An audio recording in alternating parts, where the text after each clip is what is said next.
নমস্কার, কেমন আছেন সবাই? সুতপা রান্নাঘরে আপনাদের সকলকে স্বাগত জানিয়ে আজকে আবারও একটা নতুন স্বাদের রেসিপি নিয়ে আপনাদের কাছে হাজির হয়েছি। তো আজকে ছোটো মাছের ভাপা বানাবো, সেই জন্য দেখুন এই সমস্ত উপকরণগুলো আমি নিয়ে নিয়েছি। তো এরপর মাছটাকে ভালোভাবে ধুয়ে নুন হলুদ মাখিয়ে আমি কিছুক্ষণ রেখে দিয়েছিলাম। এরপর আমি সর্ষে পোস্ত বাটাটা দিয়ে দিলাম, এর মধ্যে দিয়ে দিলাম স্বাদ মতো নুন, দিয়ে দিলাম পরিমাণ মতো সর্ষের তেল। এখানে সর্ষের তেলটা একটু বেশি লাগবে, জিরের গুঁড়ো, এগুলো দেওয়ার পর ভালোভাবে মাছটাকে মেখে নেব।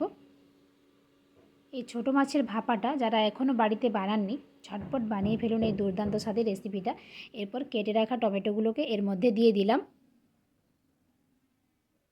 এরপর দিয়ে দিলাম পেঁয়াজ কুচি, কাঁচা লঙ্কা কুচি, ঝালটা আপনাদের নিজেদের পছন্দ অনুযায়ী। এরপর সমস্ত উপকরণগুলো দিয়ে ভালোভাবে মেখে নেব। এই ছোটো মাছের ভাপাটা খেতে কিন্তু খুবই সুন্দর হয়। এরপর দিয়ে দিলাম পরিমাণ মতো হলুদ।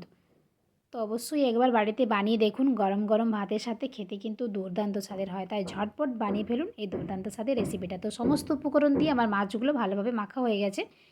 এরপর আমি এখানে অ্যালুমিনিয়ামের পাত্র বসিয়ে দিয়েছি, এর মধ্যে দিয়ে দিলাম সর্ষের তেল। এখানে সর্ষের তেলটা অবশ্যই বেশি লাগবে। এরপর দিয়ে দিলাম কালো জিরে।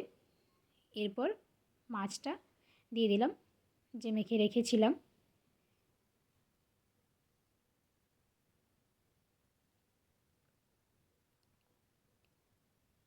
তো ঝটপট বানিয়ে ফেলুন এই দুর্দান্ত স্বাদের রেসিপিটা। একবার হলেও বাড়িতে বানিয়ে দেখুন, খেতে কতটা সুন্দর হয়, কতটা টেস্টি হয়।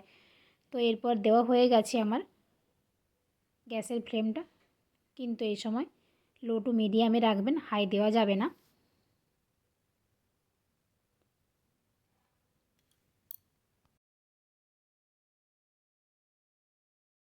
এরপর অল্প একটু জল দিয়ে দিলাম।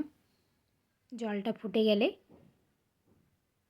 হালকা আঁচে ধীরে ধীরে এটা হতে থাকবে, তাহলে কিন্তু টেস্ট অনেক বেশি হয়, না হলে কিন্তু মাছটা কাঁচা থেকে যাবে।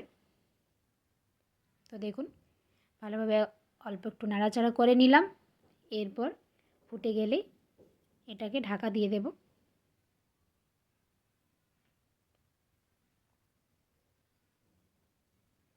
তো 15 থেকে 20 মিনিট আমি ঢাকা দিয়ে রেখেছিলাম, তার মধ্যে এটা হয়ে গেছে। তো দুর্দান্ত স্বাদের এই রেসিপিটা দেখতে থাকুন স্কিপ না করে। আর ভিডিওটা আমার ভালো লাগলে অবশ্যই একটা লাইক কমেন্ট শেয়ার করবেন, সাবস্ক্রাইব করতে কিন্তু ভুলবেন না। দেখতেও যতটা সুন্দর হয়, খেতেও কিন্তু ঠিক ততটাই সুন্দর হয়। তাই ঝটপট বানিয়ে ফেলুন এই দুর্দান্ত স্বাদের রেসিপিটা। তো আমি এখানে 20 মিনিটের মতো রান্না করে নিয়েছি লো টু মিডিয়াম আঁচে। তো আপনারাও বানিয়ে দেখুন একবার।